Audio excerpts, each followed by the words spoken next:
তোমাৰ কথা ভাবিলেই জানা জোনাক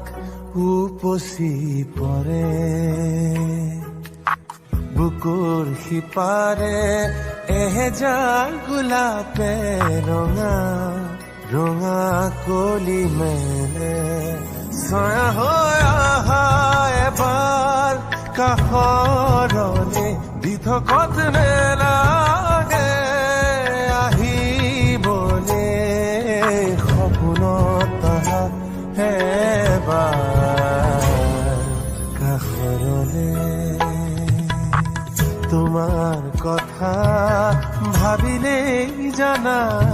জোনাক উপচি পৰে